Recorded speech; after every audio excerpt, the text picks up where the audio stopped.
Esther, chapitre 1. C'était du temps d'Assuérus, de cet Assuérus qui régnait depuis l'Inde jusqu'en Éthiopie sur 127 provinces. Et le roi Assuérus était alors assis sur son trône royal à Suse, dans la capitale. La 3e année de son règne, il fit un festin à tous ses princes et à ses serviteurs. Les commandants de l'armée des Perses et des Mèdes, les grands et les chefs des provinces furent réunis en sa présence. Il montra la splendide richesse de son royaume et l'éclatante magnificence de sa grandeur pendant nombre de jours, pendant 180 jours. Lorsque ces jours furent écoulés, le roi fit pour tout le peuple qui se trouvait à Suse, la capitale, depuis le plus grand jusqu'au plus petit, un festin qui dura 7 jours, dans la cour du jardin de la maison royale. Des tentures blanches, vertes et bleues étaient attachées par des cordons de byssus et de pourpre à des anneaux d'argent et à des colonnes de marbre. Des lits d'or et d'argent reposaient sur un pavé de porphyre, de marbre, de nacre et de pierre noire. On servait à boire dans des vases d'or de différentes espèces, et il y avait abondance de vin royal grâce à la libéralité du roi.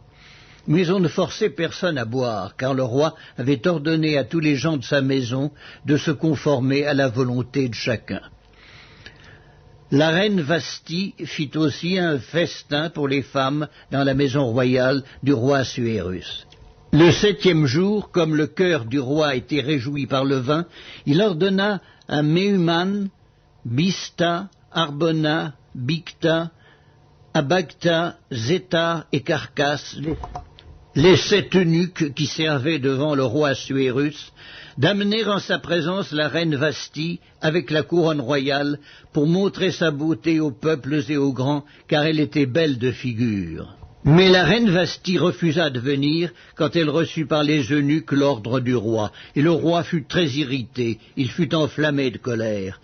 Alors le roi s'adressa aux sages qui avaient la connaissance des temps, car ainsi se traitaient les affaires du roi devant tous ceux qui connaissaient les lois et le droit. Il avait auprès de lui Karshena, Shétar, Admata, Tarsis, Mérès, Marséna, Mémucan, 7 princes de Perse et de Médie, qui voyaient la face du roi et qui occupaient le premier rang dans le royaume. Quelle loi, dit-il, faut-il appliquer à la reine Vasthi pour n'avoir point exécuté ce que le roi Assuérus lui a ordonné par les eunuques? Mais Mémucan répondit devant le roi et les princes, ce n'est pas seulement à l'égard du roi que la reine Vasthi a mal agi, c'est aussi envers tous les princes et tous les peuples qui sont dans toutes les provinces du roi Assuérus. Car l'action de la reine parviendra à la connaissance de toutes les femmes et les portera à mépriser leurs maris. Elles diront, le roi Assuérus avait ordonné qu'on amenât en sa présence la reine Vasthi, et elle n'y est pas allée. Et dès ce jour, les princesses de Perse et de Médie qui auront appris l'action de la reine, la rapporteront à tous les chefs du roi, de là beaucoup de mépris et de colère. Si le roi le trouve bon, qu'on publie de sa part et qu'on inscrive parmi les lois des Perses et des Mèdes, avec défense de la transgresser, une ordonnance royale d'après laquelle Vasthi ne paraîtra plus devant le roi Assuérus et le roi donnera la dignité de reine à une autre qui soit meilleure qu'elle. L'édit du roi sera connu dans tout son royaume, quelque grand qu'il soit, et toutes les femmes rendront honneur à leur mari depuis le plus grand jusqu'au plus petit. Cet avis fut approuvé du roi et des princes, et le roi agit d'après la parole de Mémucan. Il envoya des lettres à toutes les provinces du royaume, à chaque province selon son écriture, et à chaque peuple selon la langue. Elles portaient que tout homme devait être le maître dans sa maison, et qu'il parlerait la langue de son peuple. Esther, chapitre 2. Après ces choses, lorsque la colère du roi Assuérus se fut calmée, il pensa à Vasthi, à ce qu'elle avait fait, et à la décision qui avait été prise à son sujet. Alors ceux qui servaient le roi dirent, « qu'on cherche pour le roi des jeunes filles vierges et belles de figure, que le roi établisse dans toutes les provinces de son royaume des commissaires chargés de rassembler toutes les jeunes filles, vierges et de belles figures, à Suse, la capitale, dans la maison des femmes, sous la surveillance d'Égée, eunuque du roi et gardien des femmes, qui leur donnera les choses nécessaires pour leur toilette. Et que la jeune fille qui plaira au roi devienne reine à la place de Vasti. Cet avis eut l'approbation du roi, et il fit ainsi. Il y avait dans Suse, la capitale, un juif nommé Mardochée, fils de Jaïr, fils de Chiméi, fils de Kis, homme de Benjamin, qui avait été emmené de Jérusalem parmi les captifs déportés avec Jéconia, roi de Juda, par Nebuchadnezzar, roi de Babylone. Il élevait Hadassa, qui est Esther, fille de son oncle, car elle n'avait ni père ni mère. La jeune fille était belle de taille et belle de figure. À la mort de son père et de sa mère, Mardochée l'avait adoptée pour fille. Lorsqu'on eut publié l'ordre du roi et son édit, et qu'un grand nombre de jeunes filles furent rassemblées à Suse, la capitale, sous la surveillance d'Égaï, Esther fut aussi prise et conduite dans la maison du roi, sous la surveillance d'Égaï, gardien des femmes.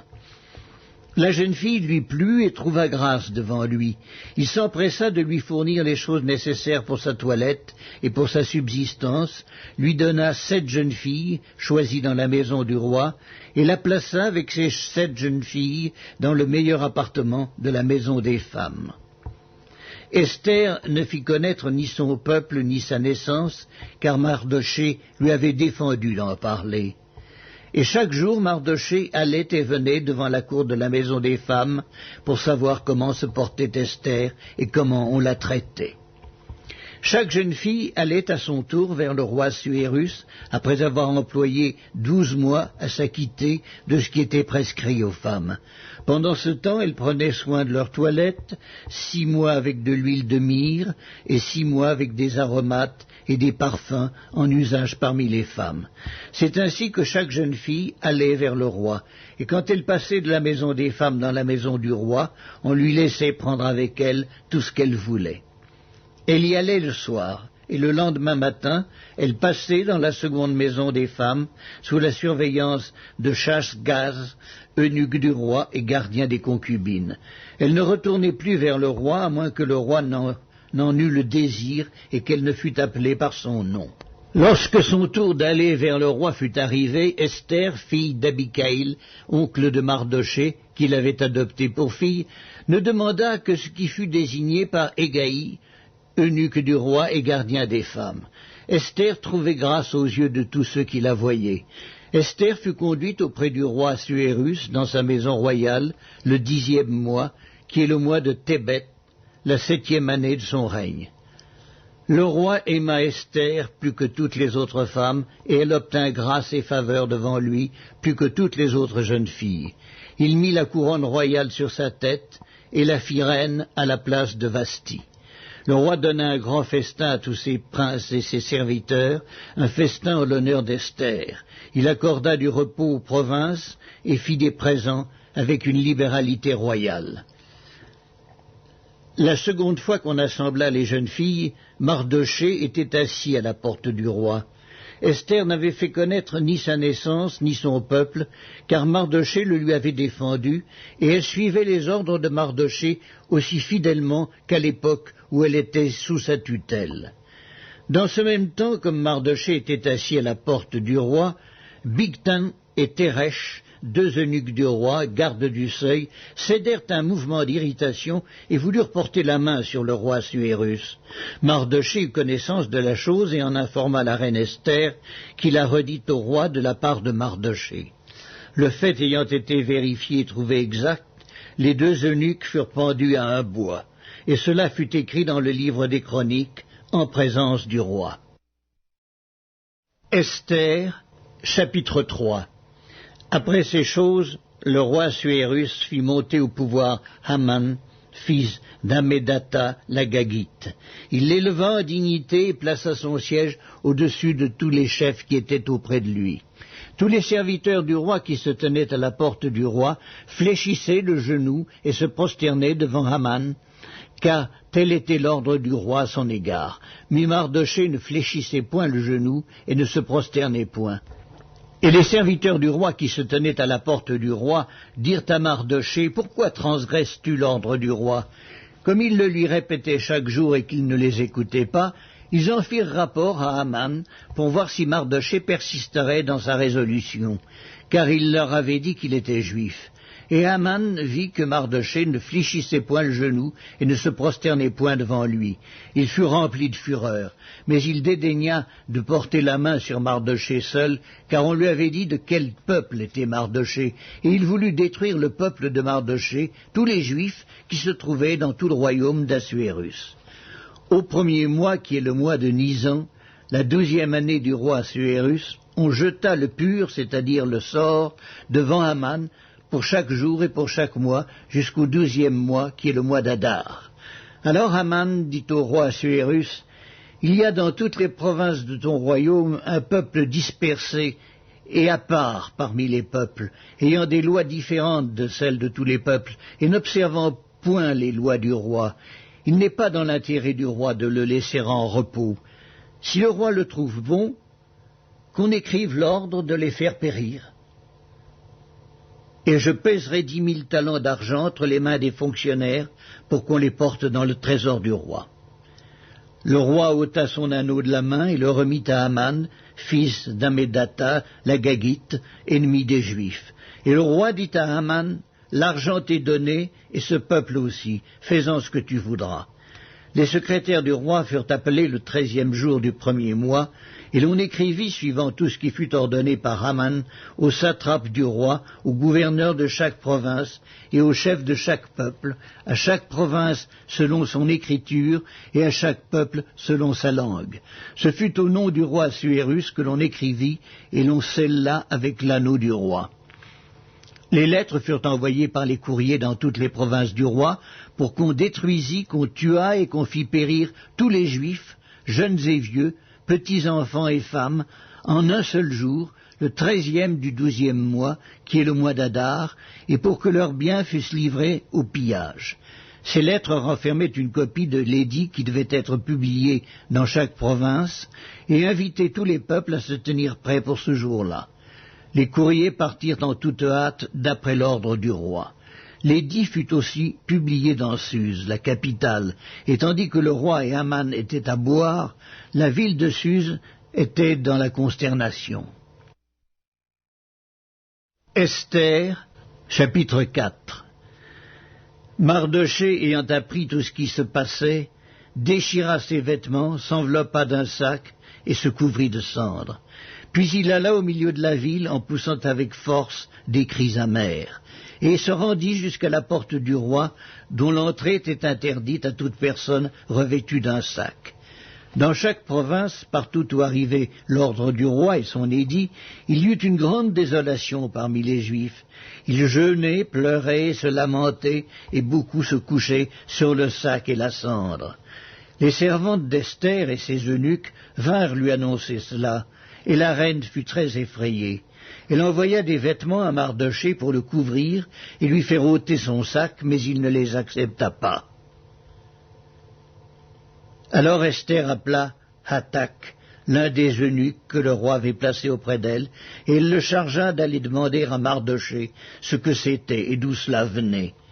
Hattak se rendit vers Mardochée sur la place de la ville, devant la porte du roi. Et Mardochée lui raconta tout ce qui lui était arrivé, et lui indiqua la somme d'argent qu'Haman avait promis de livrer au trésor du roi en retour du massacre des Juifs. Il lui donna aussi une copie de l'édit publié dans Suse en vue de leur destruction, afin qu'il le montrât à Esther et lui fit tout connaître. Et il ordonna qu'Esther se rendît chez le roi pour lui demander grâce et l'implorer en faveur de son peuple. Hattak vint rapporter à Esther les paroles de Mardochée. Esther chargea Hattak d'aller dire à Mardochée: « Tous les serviteurs du roi et le peuple des provinces du roi savent qu'il existe une loi portant peine de mort contre quiconque, homme ou femme, entre chez le roi dans la cour intérieure sans avoir été appelé. Celui-là seul a la vie sauve à qui le roi tend le sceptre d'or. Et moi, je n'ai point été appelé auprès du roi depuis 30 jours. Lorsque les paroles d'Esther eurent été rapportées à Mardochée, Mardochée fit répondre à Esther, « Ne t'imagine pas que tu échapperas seul d'entre tous les Juifs, parce que tu es dans la maison du roi, car si tu te tais maintenant, le secours et la délivrance surgiront d'autre part pour les Juifs, et toi et la maison de ton père vous périrez.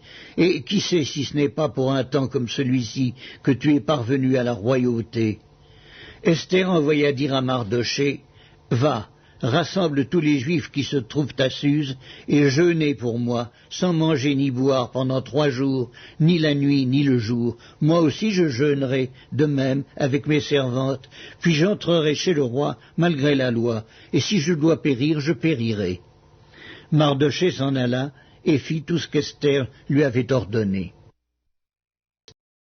Esther, chapitre 5. Le 3e jour, Esther mit ses vêtements royaux et se présenta dans la cour intérieure de la maison du roi, devant la maison du roi. Le roi était assis sur son trône royal dans la maison royale, en face de l'entrée de la maison. Lorsque le roi vit la reine Esther debout dans la cour, elle trouva grâce à ses yeux. Et le roi tendit à Esther le sceptre d'or qu'il tenait à la main. Esther s'approcha et toucha le bout du sceptre. Le roi lui dit, « Qu'as-tu, reine Esther, et que demandes-tu? Quand ce serait la moitié du royaume, elle te serait donnée. » Esther répondit, « Si le roi le trouve bon, que le roi vienne aujourd'hui avec Aman au festin que je lui ai préparé. » Et le roi dit, « Allez tout de suite chercher Aman, comme le désire Esther. » Le roi se rendit avec Aman au festin qu'avait préparé Esther. Et pendant qu'on buvait le vin, le roi dit à Esther, « Quelle est ta demande ? Elle te sera accordée. Que désires-tu? Quand ce serait la moitié du royaume, tu l'obtiendras. » Esther répondit, « Voici ce que je demande et ce que je désire. Si j'ai trouvé grâce aux yeux du roi, et s'il plaît au roi d'accorder ma demande et de satisfaire mon désir, que le roi vienne avec Aman au festin que je leur préparerai, et demain je donnerai réponse au roi selon son ordre. » Aman sortit ce jour-là, joyeux et le cœur content. Mais lorsqu'il vit à la porte du roi Mardochée, qui ne se levait ni ne se remuait devant lui, il fut rempli de colère contre Mardochée. Il sut néanmoins se contenir et il alla chez lui. Puis il envoya chercher ses amis et Zeresh, sa femme. Aman leur parla de la magnificence de ses richesses, du nombre de ses fils, de tout ce qu'avait fait le roi pour l'élever en dignité, et du rang qu'il lui avait donné au-dessus des chefs et des serviteurs du roi. Et il ajouta, « Je suis même le seul que la reine Esther ait admis avec le roi au festin qu'elle a fait, et je suis encore invité pour demain chez elle avec le roi. Mais tout cela n'est d'aucun prix pour moi aussi longtemps que je verrai Mardochée le Juif assis à la porte du roi. » Zeresh, sa femme, et tous ses amis lui dirent, « Qu'on prépare un bois haut de 50 coudées, et demain matin, demande au roi qu'on y pende Mardochée, puis tu iras joyeux au festin avec le roi. » Cet avis plut à Haman, et il fit préparer le bois. Esther, chapitre 6. Cette nuit-là, le roi ne put pas dormir, et il se fit apporter le livre des Annales, les chroniques. On les lut devant le roi. Et l'on trouva écrit ce que Mardochée avait révélé au sujet de Bigtan et Teresh, les 2 eunuques du roi, gardes du seuil, qui avaient voulu porter la main sur le roi Assuérus. Le roi dit, « Quelle marque de distinction et d'honneur Mardochée a-t-il reçu pour cela ?» « Il n'a rien reçu, répondirent ceux qui servaient le roi. Alors le roi dit, « Qui est dans la cour ?» Haman était venu dans la cour extérieure de la maison du roi pour demander au roi de faire pendre Mardochée au bois qu'il avait préparé pour lui. Les serviteurs du roi lui répondirent, « C'est Haman qui se tient dans la cour. » Et le roi dit, « Qu'il entre. » Haman entra et le roi lui dit, « Que faut-il faire pour un homme que le roi veut honorer ?» Haman se dit en lui-même, « Quel autre que moi le roi voudrait-il honorer ?» Et Haman répondit au roi, « Pour un homme que le roi veut honorer, il faut prendre le vêtement royal dont le roi se couvre, et le cheval que le roi monte, et sur la tête duquel se pose une couronne royale. Remettre le vêtement et le cheval à l'un des principaux chefs du roi, puis revêtir l'homme que le roi veut honorer, le promener à cheval à travers la place de la ville, et crier devant lui, « C'est ainsi que l'on fait à l'homme que le roi veut honorer. » Le roi dit à Aman, « Prends tout de suite le vêtement et le cheval, comme tu l'as dit, et fais ainsi pour Mardochée, le juif, qui est assis à la porte du roi. Ne néglige rien de tout ce que tu as mentionné. » Et Aman prit le vêtement et le cheval, et revêtit Mardochée.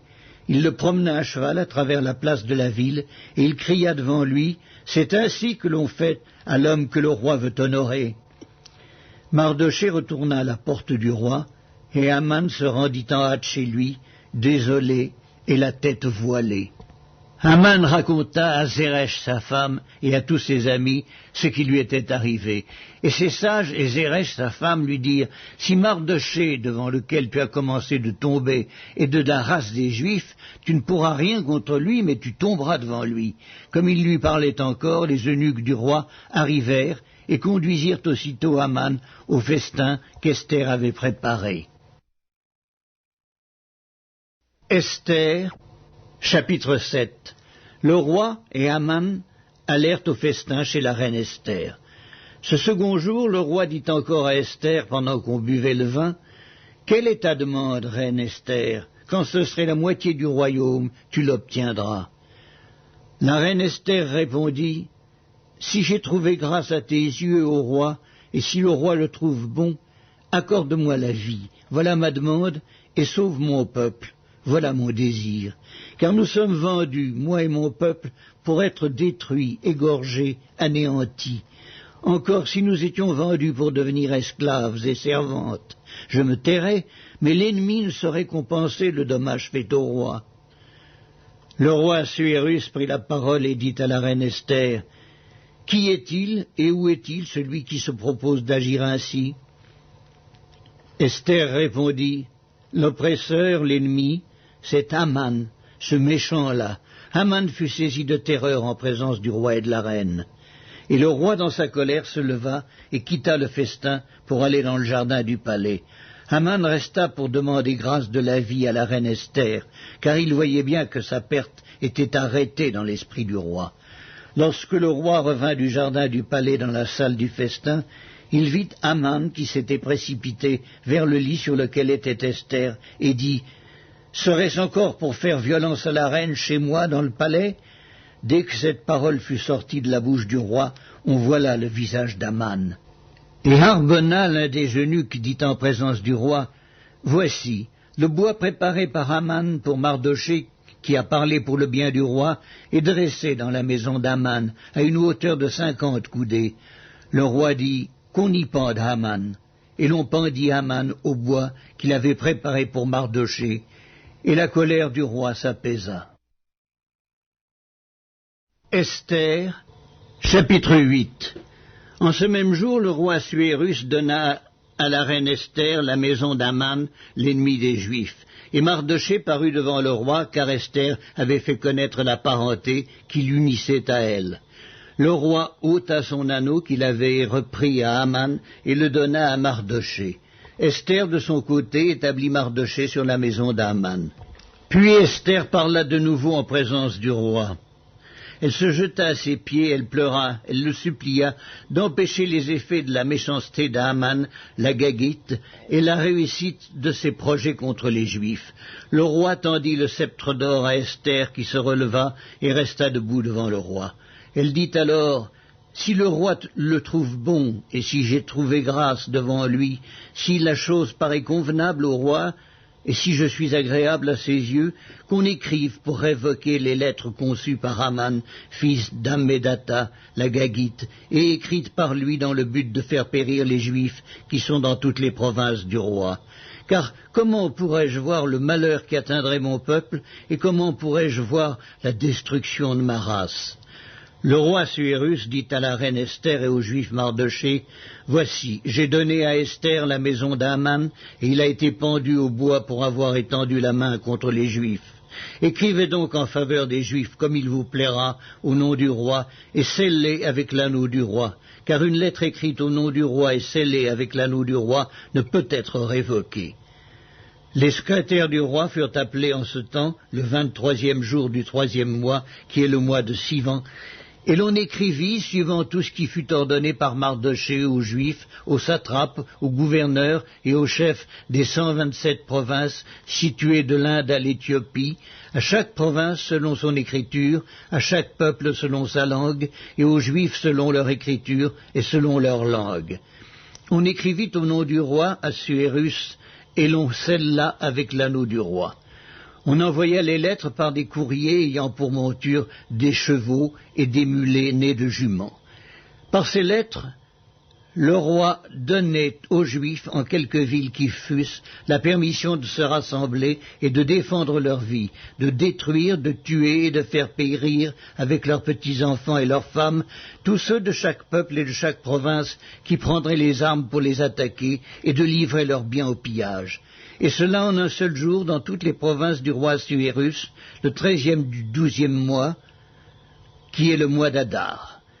Ces lettres renfermaient une copie de l'édit qui devait être publié dans chaque province et informaient tous les peuples que les Juifs se tiendraient prêts pour ce jour-là à se venger de leurs ennemis. Les courriers montés sur des chevaux et des mulets partirent aussitôt et en toute hâte d'après l'ordre du roi. L'édit fut aussi publié dans Suse, la capitale.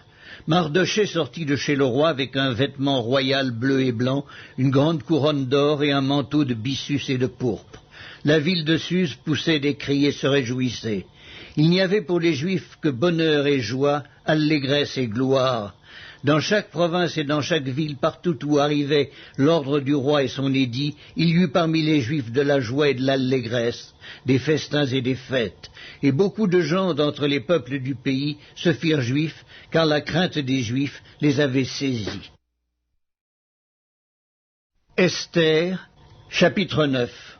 Au 12e mois, qui est le mois d'Adar, le 13e jour du mois, jour où devait s'exécuter l'ordre et l'édit du roi, et où les ennemis des Juifs avaient espéré dominer sur eux, ce fut le contraire qui arriva, et les Juifs dominèrent sur leurs ennemis. Les Juifs se rassemblèrent dans leurs villes, dans toutes les provinces du roi Assuérus, pour mettre la main sur ceux qui cherchaient leur perte, et personne ne put leur résister, car la crainte qu'on avait d'eux s'était emparée de tous les peuples. Et tous les chefs des provinces, les satrapes, les gouverneurs, les fonctionnaires du roi, soutinrent les Juifs à cause de l'effroi que leur inspirait Mardochée. Car Mardochée était puissant dans la maison du roi, et sa renommée se répandait dans toutes les provinces parce qu'il devenait de plus en plus puissant. Les Juifs frappèrent à coups d'épée tous leurs ennemis, les tuèrent et les firent périr. Ils traitèrent comme il leur plut ceux qui leur étaient hostiles. Dans Suse, la capitale, les Juifs tuèrent et firent périr 500 hommes, et ils égorgèrent par Shandata, Dalphon, Aspata, Porata, Adalia, Aridata, par Mashta, Arisaï, Aridaï et Vaïzata, les 10 fils d'Aman, fils d'Amedata, l'ennemi des Juifs, mais ils ne mirent pas la main au pillage. Ce jour-là, le nombre de ceux qui avaient été tués dans Suse, la capitale, parvint à la connaissance du roi. Et le roi dit à la reine Esther, « Les Juifs ont tué et fait périr dans Suse, la capitale, 500 hommes et les 10 fils d'Aman. Qu'auront-ils fait dans le reste des provinces du roi? Quelle est ta demande? Elle te sera accordée. Que désires-tu encore? Tu l'obtiendras. » Esther répondit, « Si le roi le trouve bon, qu'il soit permis aux Juifs qui sont à Suse d'agir encore demain, selon le décret d'aujourd'hui, et que l'on pende au bois les 10 fils d'Aman. » Et le roi ordonna de faire ainsi. L'édit fut publié dans Suse, on pendit les 10 fils d'Aman. Et les Juifs qui se trouvaient à Suse se rassemblèrent de nouveau le 14e jour du mois d'Adar, et tuèrent dans Suse 300 hommes, mais ils ne mirent pas la main au pillage. Les autres Juifs qui étaient dans les provinces du roi se rassemblèrent et défendirent leur vie. Ils se procurèrent du repos en se délivrant de leurs ennemis, et ils tuèrent 75 000 de ceux qui leur étaient hostiles, mais ils ne mirent pas la main au pillage. Ces choses-là arrivèrent le 13e jour du mois d'Adar. Les Juifs se reposèrent le 14e, et ils en firent un jour de festin et de joie. Ceux qui se trouvaient à Suse, s'étant rassemblés le 13e jour et le 14e jour, se reposèrent le 15e, et ils en firent un jour de festin et de joie. C'est pourquoi les Juifs de la campagne qui habitent des villes sans murailles font du 14e jour du mois d'Adar un jour de joie, de festin et de fête, où l'on s'envoie des portions les uns aux autres. Mardochée écrivit ces choses, et il envoya des lettres à tous les Juifs qui étaient dans toutes les provinces du roi Assuérus, au près et au loin. Il leur prescrivait de célébrer chaque année le 14e jour et le 15e jour du mois d'Adar, comme les jours où ils avaient obtenu du repos en se délivrant de leurs ennemis, de célébrer le mois où leur tristesse avait été changée en joie et leur désolation en jours de fête, et de faire de ces jours des jours de festin et de joie où l'on s'envoie des portions les uns aux autres et où l'on distribue des dons aux indigents. Les Juifs s'engagèrent à faire ce qu'ils avaient déjà commencé et ce que Mardochée leur écrivit. Car Haman, fils d'Amédatha, l'Agagite, ennemi de tous les Juifs, avait formé le projet de les faire périr, et il avait jeté le pur, c'est-à-dire le sort, afin de les tuer et de les détruire. Mais Esther s'étant présentée devant le roi ordonna par écrit de faire retomber sur la tête d'Aman le méchant projet qu'il avait formé contre les Juifs et de le pendre au bois, lui et ses fils. C'est pourquoi on appela ces jours Purim du nom de Pur. D'après tout le contenu de cette lettre, d'après ce qu'ils avaient eux-mêmes vu et ce qui leur était arrivé, les Juifs prirent pour eux, pour leur postérité et pour tous ceux qui s'attacheraient à eux, la résolution et l'engagement irrévocable de célébrer chaque année ces 2 jours, selon le mode prescrit et au temps fixé. Ces jours devaient être rappelés et célébrés de génération en génération, dans chaque famille, dans chaque province et dans chaque ville, et ces jours de Purim ne devaient jamais être abolis au milieu des Juifs, ni le souvenir s'en effacer parmi leurs descendants. La reine Esther, fille d'Abicaïl, et le juif Mardochée écrivirent d'une manière pressante une seconde fois pour confirmer la lettre sur les Purim.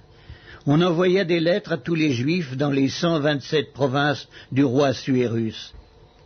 Elles contenaient des paroles de paix et de fidélité pour prescrire ces jours de Purim au temps fixé, comme le juif Mardochée et la reine Esther les avaient établis pour eux, et comme ils les avaient établis pour eux-mêmes et pour leur postérité, à l'occasion de leurs jeûnes et de leurs cris. Ainsi l'ordre d'Esther confirma l'institution des Purim, et cela fut écrit dans le livre. Esther, chapitre 10. Le roi Assuérus imposa un tribut au pays et aux îles de la mer. Tous les faits concernant sa puissance et ses exploits, et les détails sur la grandeur à laquelle le roi éleva Mardochée, ne sont-ils pas écrits dans le livre des chroniques des rois des Mèdes et des Perses? Car le juif Mardochée était le premier après le roi Assuérus. Considéré parmi les Juifs et aimé de la multitude de ses frères, il rechercha le bien de son peuple et parla pour le bonheur de toute sa race. Le livre de Job, chapitre 1. Il y avait dans le pays d'Utz un homme qui s'appelait Job, et cet homme était intègre et droit, il craignait Dieu et se détournait du mal. Il lui naquit 7 fils et 3 filles. Il possédait 7000 brebis, 3000 chameaux, 500 paires de bœufs, 500 ânesses, et un très grand nombre de serviteurs. Et cet homme était le plus considérable de tous les fils de l'Orient. Ses fils allaient les uns chez les autres et donnaient tour à tour un festin, et ils invitaient leurs 3 sœurs à manger et à boire avec eux. Et quand les jours de festin étaient passés, Job appelait et sanctifiait ses fils, puis il se levait de bon matin et offrait pour chacun d'eux un holocauste. Car Job disait, « Peut-être mes fils ont-ils péché et ont-ils offensé Dieu dans leur cœur ?» C'est ainsi que Job avait coutume d'agir. Or les fils de Dieu vinrent un jour se présenter devant l'Éternel, et Satan vint aussi au milieu d'eux.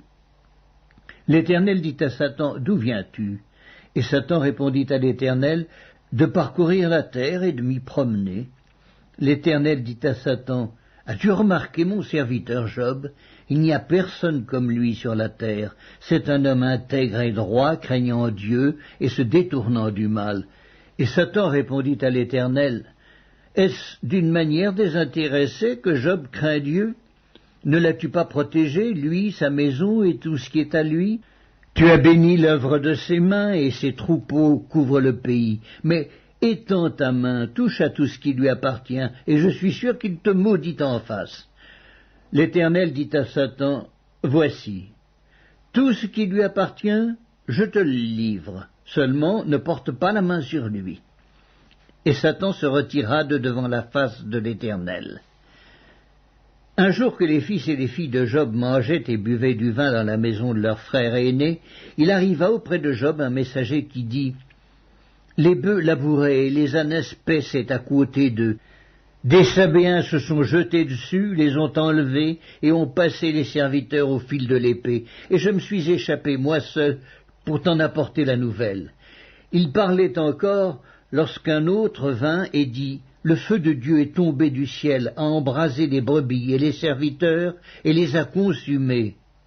Et je me suis échappé moi seul pour t'en apporter la nouvelle. » Il parlait encore lorsqu'un autre vint et dit, « Des Chaldéens formés en 3 bandes se sont jetés sur les chameaux, les ont enlevés, et ont passé les serviteurs au fil de l'épée, et je me suis échappé moi seul pour t'en apporter la nouvelle. » Il parlait encore lorsqu'un autre vint et dit, « Tes fils et tes filles mangeaient et buvaient du vin dans la maison de leur frère aîné, et voici, un grand vent est venu de l'autre côté du désert, et a frappé contre les 4 coins de la maison.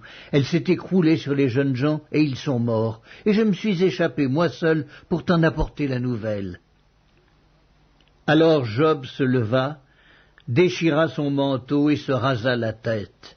Puis, se jetant par terre, il se prosterna et dit, « Je suis sorti nu du sein de ma mère, et nu je retournerai dans le sein de la terre. L'Éternel a donné et l'Éternel a ôté, que le nom de l'Éternel soit béni. » En tout cela, Job ne pécha point et n'attribua rien d'injuste à Dieu. Le livre de Job, chapitre 2. Or, les fils de Dieu vinrent un jour se présenter devant l'Éternel, et Satan vint aussi au milieu d'eux se présenter devant l'Éternel. L'Éternel dit à Satan, « D'où viens-tu » Et Satan répondit à l'Éternel, « De parcourir la terre et de m'y promener. » L'Éternel dit à Satan, « As-tu remarqué mon serviteur Job? Il n'y a personne comme lui sur la terre. C'est un homme intègre et droit, craignant Dieu et se détournant du mal. Il demeure ferme dans son intégrité, et tu m'excites à le perdre sans motif. » Et Satan répondit à l'Éternel, « Peau pour peau, tout ce que possède un homme, il le donne pour sa vie, mais étends ta main, touche à ses os et à sa chair, et je suis sûr qu'il te maudit en face. » L'Éternel dit à Satan, « Voici, je te le livre, seulement épargne sa vie. » Et Satan se retira de devant la face de l'Éternel. Puis il frappa Job d'un ulcère malin depuis la plante du pied jusqu'au sommet de la tête. Et Job prit un tesson pour se gratter et s'assit sur la cendre. Sa femme lui dit, « Tu demeures ferme dans ton intégrité, maudis Dieu et meurs. » Mais Job lui répondit, « Tu parles comme une femme insensée. Quoi, nous recevons de Dieu le bien et nous ne recevrions pas aussi le mal ?» En tout cela, Job ne pécha point par ses lèvres. 3 amis de Job, Éliphaz de Théoman, Bildad de Chouac et Tsophar de Naama, apprirent tous les malheurs qui lui étaient arrivés. Ils se concertèrent et partirent de chez eux pour aller le plaindre et le consoler. Ayant de loin porté les regards sur lui, ils ne le reconnurent pas, et ils élevèrent la voix et pleurèrent. Ils déchirèrent leurs manteaux, et ils jetèrent de la poussière en l'air au-dessus de leur tête. Et ils se tinrent assis à terre auprès de lui 7 jours et 7 nuits, sans lui dire une parole, car ils voyaient combien sa douleur était grande. Le livre de Job, chapitre 3. Après cela, Job ouvrit la bouche et maudit le jour de sa naissance. Il prit la parole et dit, « Périsse le jour où je suis né, et la nuit qui dit, un enfant mâle est conçu. Ce jour qu'il se change en ténèbres, que Dieu n'en ait point souci dans le ciel, et que la lumière ne rayonne plus sur lui, que l'obscurité et l'ombre de la mort s'en emparent, que des nuées établissent leur demeure au-dessus de lui, et que de noirs phénomènes l'épouvantent. Cette nuit, que les ténèbres en fassent leur proie, qu'elles disparaissent de l'année, qu'elles ne soient plus comptées parmi les mois. Que cette nuit devienne stérile, que l'allégresse en soit bannie, qu'elle soit maudite par ceux qui maudissent les jours, par ceux qui savent exciter le Léviathan, que les étoiles de son crépuscule s'obscurcissent, qu'elle attende en vain la lumière et qu'elle ne voit point les paupières de l'aurore, car elle n'a pas fermé le sein qui me conçut, ni dérobé la souffrance à mes regards.